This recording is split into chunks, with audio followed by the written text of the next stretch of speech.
Bueno, Juan Andrés, bienvenido. Muchas gracias por estar con nosotros. Decía que ayer conversábamos con el profesor Víctor Márquez. También hemos conversado con otras autoridades universitarias y gente vinculada al problema. Y de verdad que es muy serio, ¿no? Ya hay la emergencia en algunas universidades, el cierre técnico parcial de otras. ¿Qué pueden hacer ustedes desde la Asamblea Nacional? ¿O qué están haciendo en todo caso? Sí, bueno, muchas gracias por la invitación. Un saludo a todos los que nos ven a esta hora. Efectivamente, la crisis universitaria está llegando nuevamente a una calle sin retorno. Una calle en donde los recursos no alcanzan ni siquiera para darle comida a los estudiantes en los comedores universitarios, ni siquiera para pagar el transporte que necesitan los estudiantes para llegar a las casas universitarias. Y precisamente eso es una crisis que nosotros anunciamos iba a ocurrir desde enero de este año. Citamos en distintas oportunidades al ministro de Educación Superior, Jorge Arriaza, citamos a los rectores de las universidades bolivarianas que ellos han denominado y hemos hecho todo el esfuerzo desde la Asamblea, pero hasta ahora no hemos encontrado la voluntad política para buscar las soluciones que nos permitan avanzar. Ahora, en ese sentido, eso indica, así como con otros temas también, que el Poder Ejecutivo pues desconoce, si pudiera llamarse así, o desprecia, si pudiera llamarse de otra forma, al Poder Legislativo que fue escogido por el voto popular el 6 de diciembre. O sea, lo que decida la Asamblea, ¿les importa un bledo? Pregunto. Bueno, es parte de lo que ha venido sucediendo. Un gobierno que si bien ganó con una mayoría en el 2013, una mayoría que siempre estuvo cuestionada, hoy no la tiene, perdió el 6 de diciembre y pareciera no haber entendido lo que ocurrió aquí el año pasado. Desconocen al Poder Legislativo, no quieren reconocer la legitimidad que nos llevó a estar ahí con una mayoría abrumadora y es lamentable que estos llamados que hemos hecho, que buscan, lo que buscan es mejorar la situación del país, lo que buscan es ayudar a solventar esta crisis, pues han sido ignorados porque el afán de quienes nos gobiernan pareciera ser únicamente aferrarse al poder. Las puertas de la Asamblea Nacional están abiertas para conversar, para buscar soluciones, para buscar alternativas y lamentablemente pues no han sido escuchados esos llamados por parte de quienes están hoy en Miraflores. Ahora, comienza pues a cerrarse el juego como tal. ¿Qué puede ocurrir? Vamos al caso concreto del sector universitario, no hay cumplimiento de los acuerdos que se llegaron, se paralizan universidades, cierre técnico de algunas facultades en otras universidades, es decir, que se puede paralizar la educación universitaria en general. Correcto, y nosotros... Por lo menos la del sector público, ¿no? La del sector público, que es la gran parte de la educación universitaria.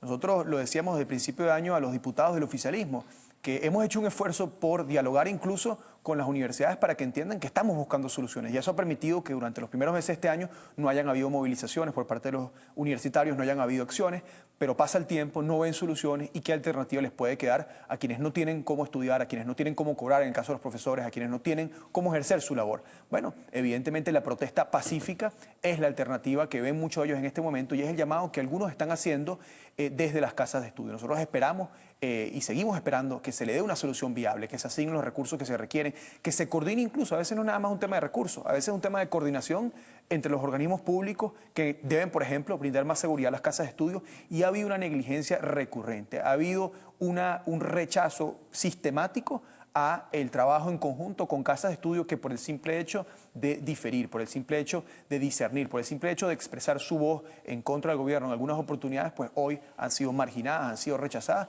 y se encuentran en una situación de crisis que afecta a todos, sin excepción, estudiantes, trabajadores y profesores. Fíjate, el profesor Márquez nos decía ayer de manera muy franca, ¿no? De manera muy explícita, que ellos ya como profesores no ven solución a la crisis universitaria, sino es con un cambio de gobierno, es decir, que lo que se puede hacer, iniciativas que se puedan tomar, no van a tener sentido porque va a chocar contra el hermetismo oficial, la pared hermética del gobierno y que solamente con un cambio de gobierno es que pueden venir soluciones.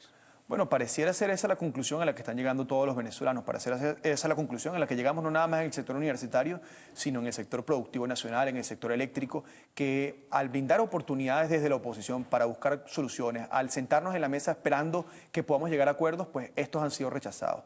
Y el pueblo lo dijo el 6 de diciembre, si quienes nos gobiernan hoy no quieren cambiar, pues entonces podemos, por supuesto, constitucionalmente, con las herramientas que nos da el marco jurídico nacional, cambiar a quienes nos gobiernan. Y esa es quizás la conclusión a la que muchos de quienes nos ven hoy han llegado igualmente. Ahora, esos caminos parecen que pudieran estarse cerrando, ¿no? Incluso por la vía constitucional. Ayer ocurrió un episodio que tiene jerarquía hoy en la reseña informativa, pero que preocupa mucho. Es un pronunciamiento sobre la ley de amnistía, que es un instrumento que aprueba la Asamblea Nacional, pero sobre el cual se pronuncia nada menos y nada más que el ministro de la Defensa y el alto mando militar. Para muchos es preocupante lo que dijeron ayer. Sí, yo creo que es muy lamentable que un poder legislativo, con toda la legitimidad que tiene, con todas las potestades que tienen, promueva una ley y esta ley sea considerada por otros poderes y por otros factores dentro del país. Es simplemente, digamos, repudiable que las Fuerzas Armadas o algunas personas dentro de las Fuerzas Armadas, porque eso hay que aclararlo, estén considerando una ley que no tiene que ser considerada, una ley que fue votada, una ley que contó con el respaldo de todos los diputados de la unidad, una ley que llega ahí gracias al voto de más de 8 millones de venezolanos y que hoy tiene que ejecutarse. No hay una alternativa, no hay una opción distinta. Es una ley que debe ejecutarse, así lo establece la Constitución, y nosotros esperamos en este sentido que las Fuerzas Armadas cumplan con su rol institucional. Sabemos que el espíritu de la mayoría de las personas que están en esa institución es cumplir con la Constitución y lamentamos que un grupo de personas pues afiliadas o con relaciones directas con el partido de gobierno pues decida oponerse a una medida que no tiene por qué dilatarse ni un minuto más. Ahora, si el factor, llámese Poder Ejecutivo, si el factor militar obstruyen, se oponen a una ley de amnistía, entramos a un proceso de verdad muy inquietante, ¿no?, sobre lo que es el futuro del país.